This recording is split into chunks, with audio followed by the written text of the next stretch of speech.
اور ان کی آل پر۔ میں ہوں مرتضیٰ بھٹی اور آپ دیکھ رہے ہیں میرا ویلوگ۔ آج ہم بات کریں گے اس بڑی خبر پر جس نے عالمی سیاست میں ہلچل مچا دی ہے۔ ایران، اسرائیل اور امریکہ کی حالیہ جنگی صورتحال، اس کا نتیجہ اور پس منظر، دراصل پس پردہ اصل کہانی۔ اگر آپ کو عالمی سیاست، مشرق وسطیٰ اور سچائیوں کے پیچھے کی سچائی جاننے میں دلچسپی ہے تو یہ ویڈیو آپ کے لیے ہے، تو چلیے شروع کرتے ہیں۔ پچھلے کئی دنوں سے مغربی میڈیا ایک ہی سوال بار بار کر رہا تھا کہ ایران کے سپریم لیڈر کہاں ہیں؟ وہ منظر پر کیوں نہیں آ رہے؟ کیا وہ بنکر میں چھپے بیٹھے ہیں؟ کیا وہ سیز فائر سے خوش نہیں؟ یہ سب کچھ اس لیے کہا جا رہا تھا تاکہ ایران کو کمزور اور الجھا ہوا دکھایا جا سکے، مگر آج ایران کے سپریم لیڈر خود عوام کے سامنے آ گئے۔ ان کا کہنا تھا کہ اس پروپیگنڈے کو توڑا گیا۔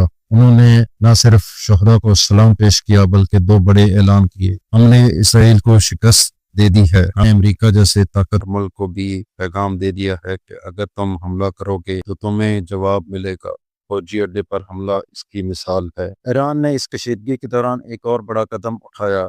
پہلے کمیٹی، پھر پارلیمنٹ اور اب گارڈین کونسل، سب نے متفقہ طور پر فیصلہ کیا ہے کہ international atomic energy commission IAEA سے تعاون ختم، نان پرولیفریشن ٹریٹی NPT سے علیحدگی کا عندیہ۔ ایران کا کہنا ہے کہ اگر یہ ادارے ہماری حفاظت نہیں کر سکتے، ہمارے حق میں کھڑے نہیں ہوتے، تو ہمیں ان سے جڑے رہنے کی ضرورت نہیں۔ یہ فیصلہ صرف ایران نہیں بلکہ آنے والے وقت میں دوسرے ممالک کے لیے بھی مثال بن سکتا ہے، جیسے اقوام متحدہ ایک ڈیبیٹنگ کلب بن کر رہ گیا ہے۔ اب آتے ہیں امریکہ کی طرف۔ امریکی وزیر دفاع نے دعویٰ کیا ہے کہ یہ تاریخ کا سب سے کامیاب حملہ تھا، ہمیں جشن منانا چاہیے۔ لیکن دوسری طرف انہی کی انٹیلیجنس ایجنسیز کی رپورٹس کہہ رہی تھیں ہم نے جوہری تنصیبات کو مکمل تباہ نہیں کیا، صرف نقصان پہنچایا۔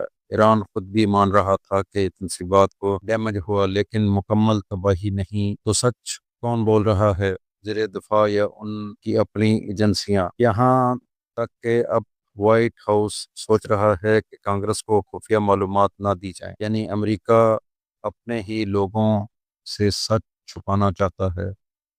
اس سے بڑا ثبوت اور کیا ہو سکتا ہے کہ ان کی پوزیشن کمزور ہو چکی ہے۔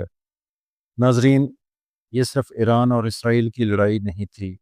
فرانس، برطانیہ اور امریکہ سب اسرائیل کے دفاع میں شامل تھے۔ فرانس کی اسرائیل میں امبیسی نے خود مانا کہ ان کی فوج ایرانی میزائلوں اور ڈرونز کو روکنے کی کوشش کرتی رہی۔ اس کے باوجود ایران نے جو پیغام دینا تھا وہ پہنچا دیا۔ پھر سوال یہ ہے کہ اتنے اتحادیوں کے باوجود بھی اگر ایران کو روکا نہیں جا سکا تو کیا مغرب واقعی جیتا ہے؟ اب آتے ہیں ایک بہت اہم نقطے پر۔ اسرائیلی وزیراعظم نیتن یاہو 2019 سے بدعنوانی، کرپشن اور دھوکہ دہی کے مقدمات کا سامنا کر رہے ہیں۔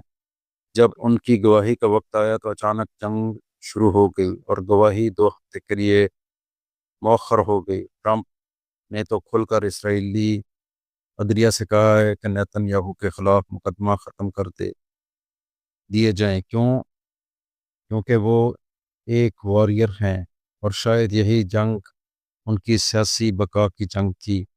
تو ناظرین، اس تمام تجزیے کے بعد سوال صرف ایک ہے، کیا یہ واقعی ایران کی شکست تھی یا یہ صرف میڈیا کا کھیل اور سیاسی ضرورت تھی؟